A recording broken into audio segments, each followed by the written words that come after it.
வரவிருக்கும் பொங்கல் பண்டிகையொட்டி சென்னையில் மண்பானை விற்பனை களை கட்டியுள்ளது. இதுகுறித்து விளக்குகிறது இந்த செய்தி தொகுப்பு.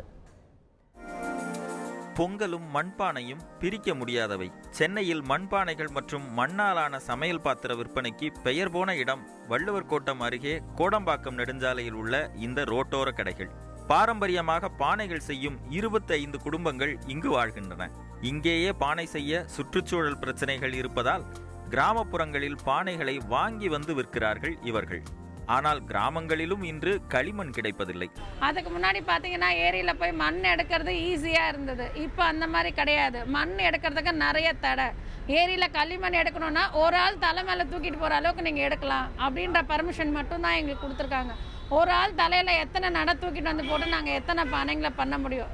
இந்த இடர்பாடுகளை எல்லாம் தாண்டி மண்பானைகளுக்கும் மண்பாண்ட சமையலுக்கும் இன்று மக்களிடையே பெரும் வரவேற்பு இருக்கிறது.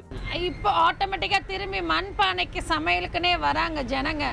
இந்த சில்வர் பாத்திரம் எல்லாம் போய் நான்ஸ்டிக் எல்லாம் தூக்கி ஓரம் போட்டுட்டு மண்பானை சமையல்னு தேடி வரும்போது அவங்களுக்கு அந்த சுத்தமான களிமண்ணில் பண்ண மண்பானைகளை நாங்கள் கொடுத்துட்டுருக்கோம்.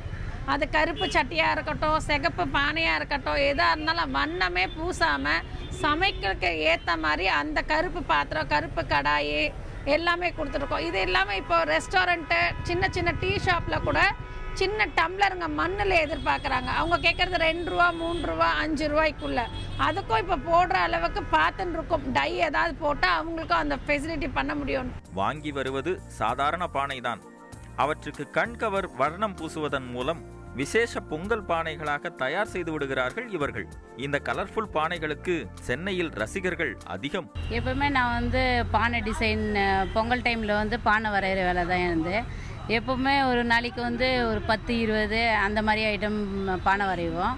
அப்போ ஒரு சில கஸ்டமருங்க எனக்கு இந்த மாதிரி மாடல் வேணும், அந்த மாதிரி மாடல் வேணும்ன்ட்டு ஒரு சிலர் எடுத்துன்னு செல்லில் எடுத்துன்னு காட்டினாங்கன்னா அதே மாதிரி டிசைனை நாங்கள் போட்டு தருவோம். வரவேற்பு இருக்கிறது. அதற்கேற்ப பானைகளைத்தான் உருவாக்க முடியவில்லை என்பதே இன்றைய நிலை. களிமண் விஷயத்தில் அரசு கொஞ்சம் தனது கட்டுப்பாடுகளை தளர்த்தினால் தமிழ்நாட்டில் மண்பாண்ட தொழில் உடைந்து போகாமல் காப்பாற்றப்படும் என்பதே இவர்களின் ஒருமித்த குரலாக இருக்கிறது. தந்தி டிவி செய்திகளுக்காக ஒளிப்பதிவாளர் பாலாஜியுடன் எஸ். விவேக்.